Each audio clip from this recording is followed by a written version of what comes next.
네, 오늘은 1월 21일 금요일입니다. 본문은 요한복음 6장 41절에서 59절이고요.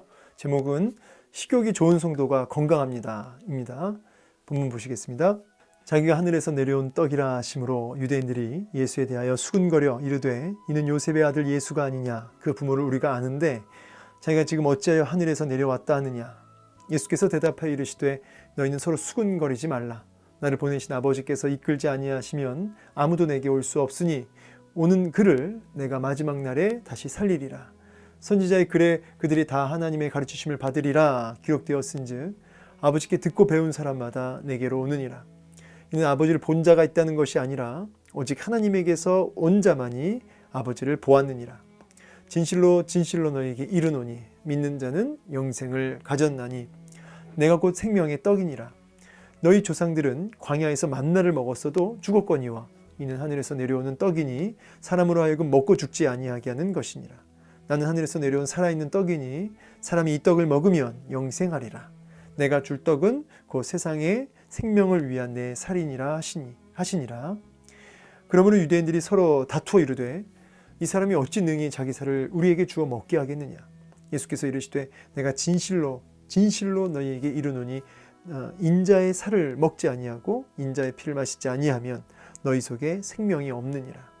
내 살을 먹고 내 피를 마시는 자는 영생을 가졌고 마지막 날에 내가 그를 다시 살리리니 내 살은 참된 양식이요 내 피는 참된 음료로다. 내 살을 먹고 내 피를 마시는 자는 내 안에 거하고 나도 그의 안에 거하나니 살아계신 아버지께서 나를 보내심에 내가 아버지로 말미암아 사는 것 같이 나를 먹는 그 사람도 나로 말미암아 살리라. 이것은 하늘에서 내려온 떡이니 조상들이 먹고도 죽은 그것과 같지 아니하여 이 떡을 먹는 자는 영원히 살리라. 이 말씀은 예수께서 가버나움 회당에서 가르치실 때에 하셨느니라. 아멘. 네, 오늘 본문을 통해서 또 우리에게 말씀하시는 또 주의 음성 듣기 원합니다. 자, 오늘 본문 41절부터죠. 자기가 하늘에서 내려온 떡이라 하심으로 예수님께서 자신을 이제 생명의 떡이라고 하나님께로부터 보냄받은 생명의 떡이라고 말씀을 하셨고요. 거기에 대해서 유대인들의 반응을 이제 보게 됩니다. 보니까 수군거렸다는 거죠. 수군거렸다. 이제 좀 더 의미를 좀 뉘앙스를 살리자면 약간 그 못마땅해서 웅성웅성거리는 그런 모습이죠. 그러면서 이제 하는 말을 좀 들어보니까 이런 얘기예요. 이는 요셉의 아들 예수가 아니냐. 그 부모를 우리가 아는데 지금 저가 어떻게 하늘에서 내려왔다고 하느냐라고 하면서 예수님에 대해서 많은 불만과 정말 웅성웅성거리는 어떤 모습을 보게 됩니다. 자, 여기서 이제 중요한 게 뭐냐면 이제 일단 1차적으로는 어떤 선입견이죠. 자신들이 예수님을 지금 이제 알고는 있어요. 알고는 있는데 이 아는 것은 너무나 편협적이고 선입견 속에 붙들려 있는 알미죠.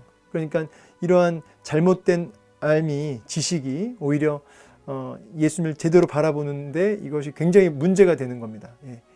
그러니까 여러분 우리가 예수를 아예 모르는 사람, 그러니까 신앙생활을 안 하는 사람이 오히려 어쩌면 예수님을 제대로 믿는데 굉장히 유익한 부분이 있고요. 교회를 오랫동안 다니고 신앙생활을 오래 하고 그다음에 이제 중직자가 되어서 알고 있다라고 하는 어떤 착각이나 어떤 선입견에 붙들려 있어서 자기 나름대로 이미 만들어 놓은 예수 그리스도에 대한 상이 있다는 거죠. 이제 이런 것으로 인해서 오히려 예수님을 제대로 바라보지 못하게 하는 그런 어떤 어려움이 있다는 거죠. 그래서 교회 안에 있는 불신자가 있는 거예요. 근데 교회 밖에는 불신자가 당연히 있죠. 그러니까 교회 안에 있는 불신자가 진짜 저주받은 거죠. 교회 밖에 있는 불신자는 뭐가 있냐면 기회가 있고 교회 안에 있는 불신자는 기회가 있지만 굉장히 스스로 알고 있다 하여 이렇게 그 기회를 쉽게 잡을 수가 없습니다. 그래서 교회 안에 있는 불신자가 더 진짜 저주받은 자가 된다고 할 수 있는데요. 참 이게 두려운 말씀입니다. 우리도 왜 우리가 예수님을 경외하지 못할까? 우리가 왜 예수님을 뜨겁게 사랑하지 못할까? 왜 우리가 주님을 높이지 못할까? 그분의 말씀에 순종하지 못할까? 여기에는 뭐 여러 가지 이유가 있겠지만 사실은 그 핵심은 뭐냐면 주님을 모른다는 거예요. 주님을 모른다. 예수를 모른다. 이게 정확한 답이죠. 예수를 안다고 하는데 사실은 너무너무 예수님에 대한 지식이 짧고 깊이가 짧고 넓이가 짧고 그러니까 예수님에 대해서 너무나 그 아는 지식이 너무 연약하고 부족한데 배우려고 들지 않는 거죠. 알고 있다고 생각해서 막 그 사슴이 시냇물 찾기에 갈급한 것 같이 막 내가 정말 주님을 알아야 된다고 하는 그런 절박함을 가지고 그 주님을 막 갈망하고 목말라 하지 않는다는 거죠. 그러니까 이렇게 무지한데 문제는 뭐냐면 심각성을 못 느껴요. 그러니까 주님에 대한 지식이 너무너무 초라한데 그게 진짜 문제인데 문제는 심각성을 못 느낀다. 위기감을 못 느낀다. 그러니까 왜냐하면 이제 안 빠지고 예배를 드리고 있고 우리는 봉사도 하고 있고 직분도 받았어요. 그러니까 문제가 없는 듯 보여요. 이게 문제예요. 이게 문제입니다. 뭐 문제 없이 돌아가는 게 문제예요. 그러니까 여러분 진짜 내가 예수님에 대한 그 무지함으로 인해서 주를 경외하지도 못하고 두려워하지도 못하고 주님이 주신 기쁨과 또 천국을 누리지도 못하는데도 여전히 내가 문제없이 설교를 한다든지 제가 문제없이 우리가 이렇게 살아가는 거에 대해서 심각성을 느끼셔야 돼요. 심각성을. 이거는 진짜 문제다. 그러니까 내가 어쩌면 교회 안에 그 불신자일 수 있다라는 생각을 해볼 수 있어야 되는 거죠. 그래서 정말 내가 주를 아는 데가 아니라 모른다고 인정을 하시고 정말 그 심각성을 깨닫고 아는 일에 주님을 힘써 그 아는 일에 우리의 에너지와 시간과 마음과 삶을 헌신할 수 있어야 된다는 거죠. 그러니까 어설프게 하니까 문제가 되는 거예요. 근데 착각을 하는 거죠. 알고 있다고. 자, 그러니까 이제 예수께서 대답하여 이르시되 너희는 서로 수군거리지 말아라. 주님이 딱 꼬집으시죠. 그렇게 불만과 원망과 납득할 수 없는 그것 때문에 그렇게 나를 향해서 이렇게 수군거리지 말라는 거죠. 하면서 이제 말씀하시기를 나를 보내신 아버지께서 이끌지 아니하시면 아무도 내게 올 수 없다. 사실은 이제 뭐 칼빈주의 아주 중요한 거죠. 하나님의 주권 사상, 주권 사상. 우리 기독교의 굉장히 중요한 핵심 교리죠. 하나님의 주권 사상. 결국은 우리가 하나님을 아는 일도 여러분 하나님의 주권이 있어요. 그래서 우리가 하나님을 정말 제대로 알고 그분을 정말 그래서 더 깨닫고 사랑하게 되고 경외하게 되고 이게 우리 편에서 내가 열심히 하겠다는 어떤 그 측면 이전에 사실은 하나님이 그렇게 허락을 해주셔야 되는 거죠. 하나님의 주권. 네.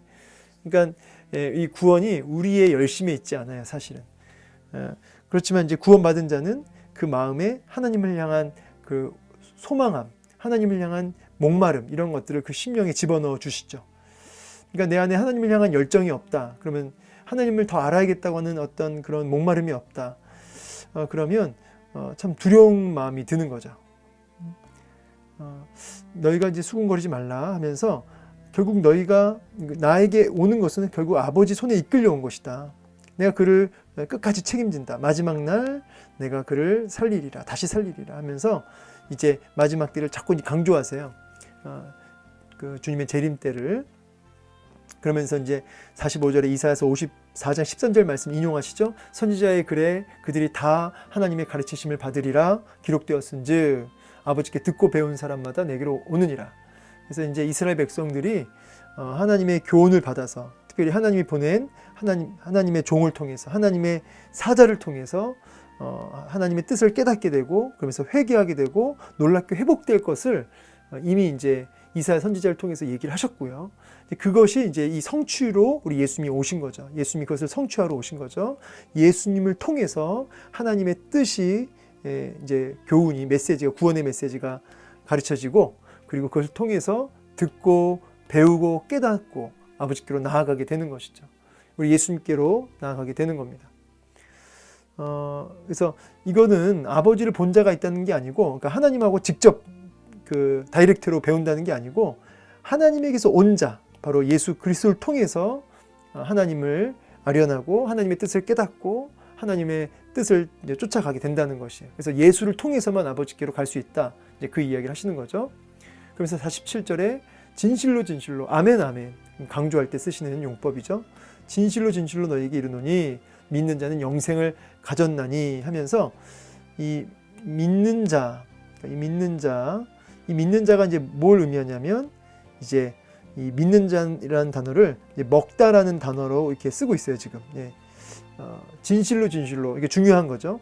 그러니까 믿음을 통해서 영생을 누리게 되는 거죠. 이 영생이라고 하는 거는 뭐냐면 하나님의 뜻을 가르침을 받고 듣고 배우고 그래서 하나님 아버지 앞에 날마다 나아가지는 주님과 영원히 함께하는 삶, 영원하신 하나님과 늘 함께하는 삶, 그분의 통치를 받는 삶, 영생이죠. 자, 결국 예수 그리스도를 먹는다라는 표현, 그러면서 이제 예수님이 자기를 생명의 떡이라고 다시 한번 말씀하시면서 구약의 만나를 빗대서 얘기하시죠. 구약의 만나, 그거 먹고 사람들 다 죽었다, 이스라엘 백성들. 그런데 나 진짜 만나의 실체인 예수 그리스도, 나는 하늘에서 내려오는 떡으로서, 진짜 만나로서 나를 먹으면 그는 죽지 않는다, 영생한다. 나는 하늘에서 내려온 살아있는 생명의 떡이라고 말씀을 하시는 겁니다. 그에게는 영생이 있다. 여러분, 자꾸 이제 영생이라는 단어가 반복돼서 하는 말이지만 영원히 산다. 여러분, 사실은 이제 이 단어를 그냥 단어로만 이해하면 예수를 안 믿어도 영생하죠. 예수를 믿어도 영생해요. 그러니까 이제 지옥에 가도 영생하고요, 천국에 가도 영생합니다. 그러니까 영원히 산다의 의미로만 보는 게 아니고 여기서는 이제 하나님의 통치를 받는 삶, 하나님이 거하셔서 완전히 연합되어 하나가 되어 하나님과 그분의 통치와 다스림을 받는 삶을 가리켜요. 그런 생명의 부활로의 의미를 이해하시면 되겠습니다. 그래서 영생하리라, 내가 줄 떡은 세상의 생명을 위한 내 살이니라 하면서 자신이 바로 생명의 떡이 되심을 다시 한번 강조하시죠. 그러면서 이렇게 얘기하니까 유대인들이 굉장히 당황스럽죠. 왜냐하면 이게 식인, 그러니까 결국은 이렇게 식인을 요구하시는 것처럼 들리는 거예요. 지금 예수를 내가 먹으라고, 영적인 걸 육적으로 이해하니까 자기 살을 주어서 먹게 하겠느냐 하면서 얘기하는 거죠. 그러니까 예수님이 또 아멘 진실로 너희에게 이르노니 인자의 살을 먹지 아니하고 인자의 피를 마시지 아니하면 너희 속에 생명이 없다라고 아예 그냥 꽝 하고 도장을 찍어버리세요. 어쩌면 주님이 이렇게 비유를 안 들고 그냥 직접적으로 자신을 계시하셨으면 이런 오해는 안 했겠죠. 근데 이제 주님이 의도적으로 이게 못 알아듣게 얘기하는 부분도 있는 것 같아요, 제 생각에. 왜냐하면 그냥 내 살을 먹어라, 내 피를 마셔라 이렇게 얘기하지 않고 나를 믿어라 이렇게 얘기하면 이렇게 예수님 앞에 이게 식인 어떤 걸 요구하는 것처럼 들리지 않을 거였죠. 않을 텐데 주님은 이렇게 얘기하심으로 못 알아듣게, 깨닫지 못하게 하는 부분이 있으신 것 같아요. 근데 여기에는 뭐냐면 결국 하나님의 주권 앞에 하나님이 부르시고 그 마음에 성령께서 찾아가 주시면요, 어떤 일이 벌어지냐면 이 비유를 듣고 막 이런 불신과 수군거림과 대적함이 아니라 똑같은 메시지를 들었는데 거기에 대해서 궁금하게 되고 질문하게 되고 대화하게 되는 거죠. 마치 사마리아 여인처럼요. 사마리아 여인도 똑같았어요. 못 알아들었어요. 물을 주겠다고 하니까 물 기를 그릇이 어딨냐고 이런 질문 하잖아요. 똑같이 못 알아들었는데 계속 질문하게 되는 거죠. 질문하면서 그 주님을 알아가게 되는 거죠. 물어보면서. 근데 이제 그래서 이제 하나님이 택한 백성들은 똑같은 메시지를 들어도 반응하는 게 달라요. 반응하는 게. 계속 질문하죠. 질문합니다. 53절, 54절 이게 중요한데요. 그러면서 이제 내 살을 먹고 내 피를 마시는 자는 영생을 가졌고 마지막 날에 내가 그를 다시 살리리니, 이걸 지금 같은 말을 지금 계속 반복하고 계세요. 왜요? 중요하니까. 중요한 건 뭐예요? 반복이죠. 강조할 때 반복하시는 거죠. 이제 이게 왜 중요하냐면 여러분, 예수의 피를 마시고 예수의 살을 먹는 것, 이게 신앙생활에 아주 중요한 영적 원리예요. 여러분, 제가 이제 이렇게 써놨는데 뭐냐면 먹는다는 거는 이제 빵을 먹는다라고 했을 때는, 잠깐 여기다가 해볼게요. 빵을 먹는다라고 했을 때는 그게 내 속에 들어오는 거죠. 이게 일종의 이게 영양소가 되고 여기서 영향을 얻고, 그 다음에 사실은 이게 어떤 나를 살게 하는 생명 유지가 되죠. 생명 유지. 나아가 어떤 영양을 공급해주는 그런 게 이제 이 땅의 에너지예요. 그 음식이죠. 음식.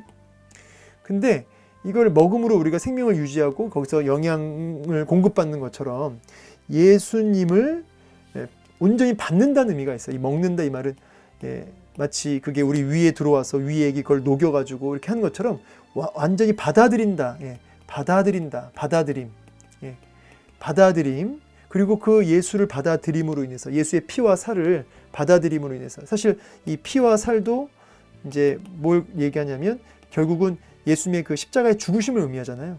찢겨지시고 살이 찢겨지시고 피 흘려 죽으시는 십자가의 죽으심을 얘기하는 건데 그 십자가 복음을 온전히 받아들인 상태를 먹는다는 표현을 이제 쓴 거죠. 아주 적절한 표현이죠. 완전히 그 받아들여서 이 십자가 복음으로 인해서 살게 되고 이 십자가 복음을 통해서 힘을 얻게 되는 거죠. 그래서 이 신앙생활은 잘 먹는 거예요.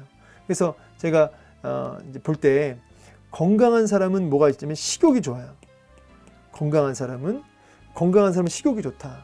건강한 사람은 단맛이 좋다. 맛을 느낀다는 거죠. 그러니까 예수의 피와 살, 이 십자가 복음을 날마다 먹는 거예요. 왜요? 맛이 좋으니까. 맛을 아니까.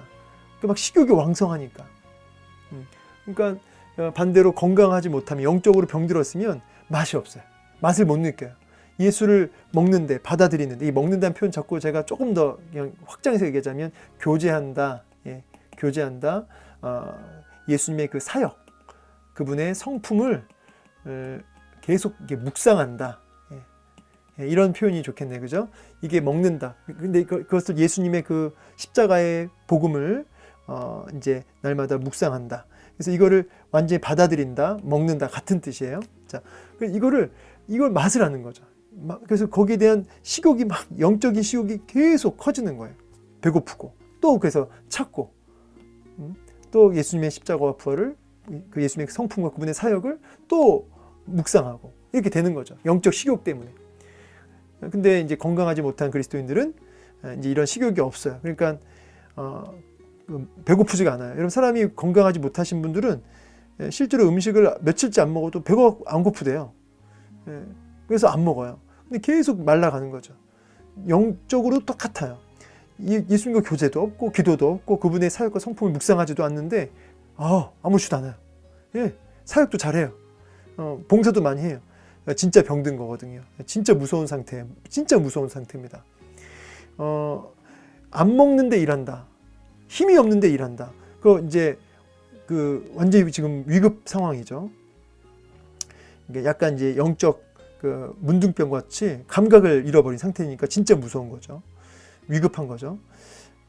그래서 제가 이제 또 뭘 봤냐니까 이 즐거운 거죠. 식욕이 있는 사람은 이 맛있는 걸 먹으면 즐겁죠. 막 발을 동동 구르면서 막 먹잖아요.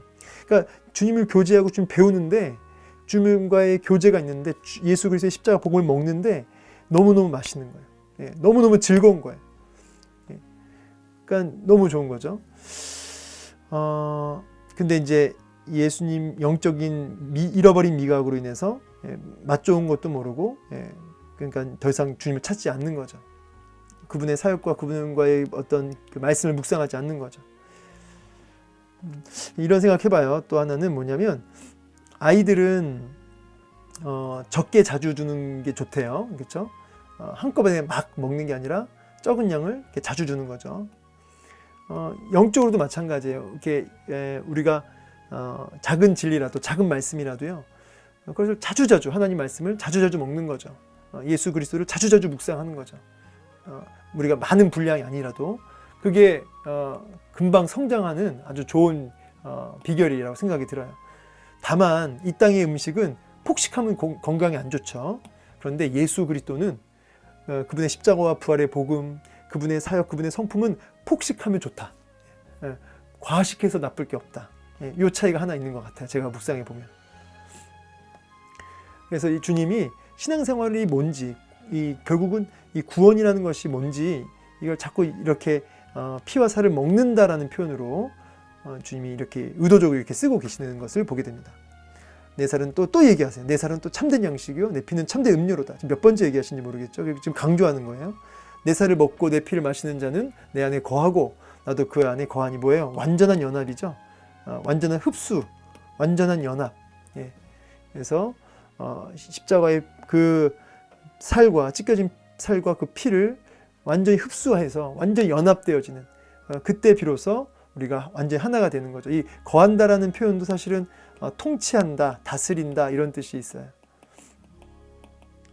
살아계신 내 아버지께서 나를 보내심에 내가 아버지로 말미암아 사는 것 같이 나를 먹는 그 사람도 나로 말미암아 살리라. 아까 얘기한 것처럼 음식을 먹으면 그 음식을 통해서 힘을 얻는 것처럼 결국 예수 그리스도를 날마다 그분을 먹는 사람은 어떻게 돼요? 그 주님이 주시는 힘으로 산다는 거죠. 그 주님이 주시는 에너지로 산다는 거예요. 영적 에너지로. 아침에 일어나 눈을 떴을 때 여러분을 움직이게 하는 에너지가 뭐예요?